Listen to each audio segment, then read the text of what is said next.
Hello students, आज का हमारा टॉपिक है ऑटोबायोग्राफी यानी कि आत्मकथा। आत्मकथा क्या कहते हैं और ये किस प्रकार लिखी जाती है, इसके बारे में हम आज इस वीडियो में पढ़ेंगे। आत्मकथा से अभिप्राय उस लिखित सामग्री से है जो व्यक्ति अपने संबंध में लिखता है। व्यक्ति द्वारा लिखी गई बातें, जीवन में प्राप्त किए गए अनुभवों, व्यक्तियों से संपर्क आदि के वर्णन से व्यक्ति विशेष के बारे में जानकारी प्राप्त की जा सकती है। आत्मकथा में हम अपने जीवन के बारे में लिखते हैं कि हमारे पूरे जीवन में क्या घटित हुआ। हम उसमें अपनी एक्सपीरियंस देते हैं, सारे अनुभव को लिखते हैं कि हमारे साथ क्या क्या घटित हुआ, हम किस किस व्यक्ति के संपर्क में आए, वो व्यक्ति कैसे थे, उन्होंने हमारे जीवन में या हमारे साथ कैसा व्यवहार किया, कितनी अच्छाइयाँ की, हमारे लिए क्या त्याग किया। इन सभी बातों का वर्णन आत्मकथा में होता है। यह एक मूलतः आत्मनिष्ठ विधि है। इसमें व्यक्ति अपने संपूर्ण जीवन की धुंधली स्मृतियों को भली प्रकार संजोकर रख सकता है। अगर व्यक्ति चाहता है कि हमारे साथ जो भी घटित हुआ है हम एक एक पल का वर्णन एक रिकॉर्ड के रूप में रखना चाहें, तो वो आत्मकथा लिखकर अपनी सारी चीज़ों को इकट्ठा करके रख सकता है। व्यक्तित्व मापन में व्यक्ति द्वारा लिखित आत्मकथा का अपना विशेष महत्व होता है।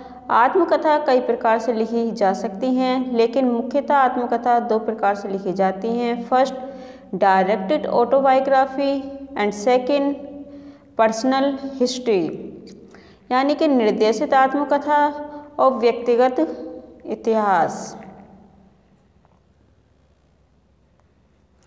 निर्देशित आत्मकथा में व्यक्ति अपने संबंध में लिखने के लिए स्वतंत्र नहीं होता है।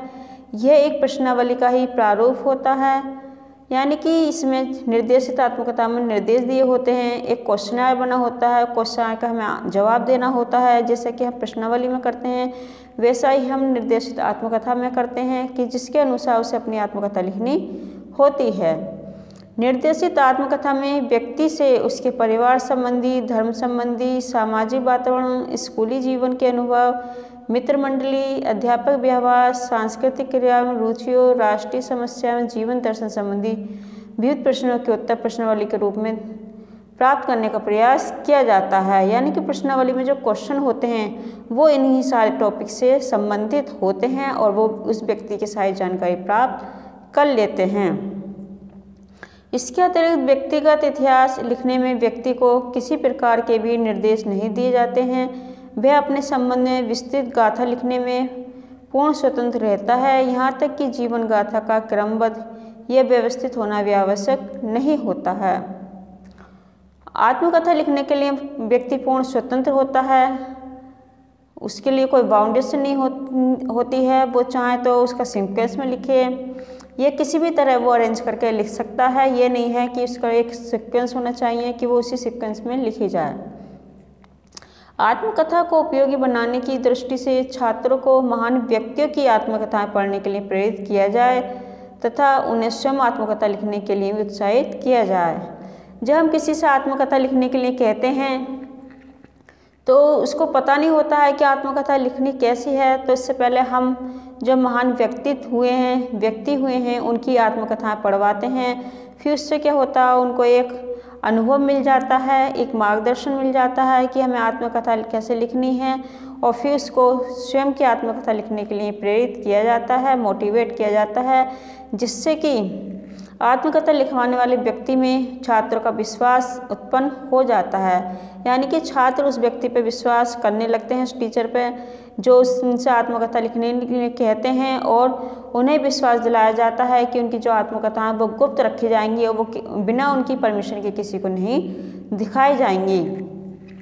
बिना आत्मकथा का महत्व बताए छात्रों से आत्मकथा लिखवाना कठिन एवं अमनोवैज्ञानिक है, क्योंकि जब हम किसी से कोई काम करवाना चाहते हैं तो पहले हमें उस काम के बारे में उसको बताना चाहिए कि वो काम कैसे होगा।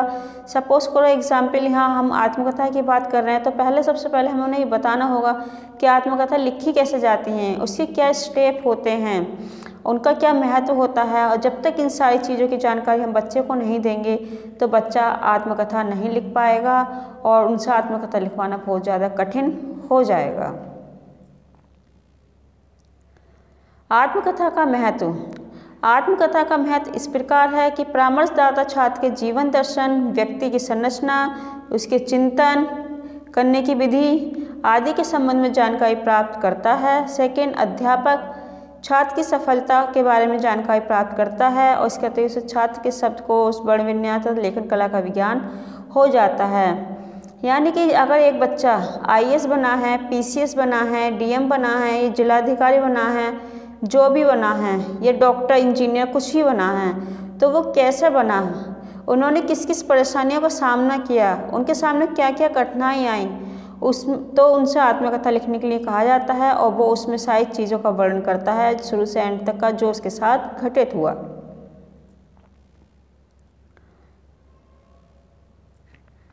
थर्ड, छात्र महान व्यक्ति की आत्मकथाएं पढ़ने के लिए प्रोत्साहित होते हैं। इस विधि के माध्यम से छात्रों को आत्म प्रदर्शन करने के अवसर मिलते हैं, यानी कि उनके अंदर जो क्वालिटी है वो क्वालिटी बाहर निकल के आती है। आत्मकथा लिखने से व्यक्ति के आंतरिक तनाव शांत हो जाते हैं और ये विधि मितव्ययी है। कम समय में अधिक छात्रों को बैठाकर एक साथ आत्मकथा लिखवाई जा सकती है।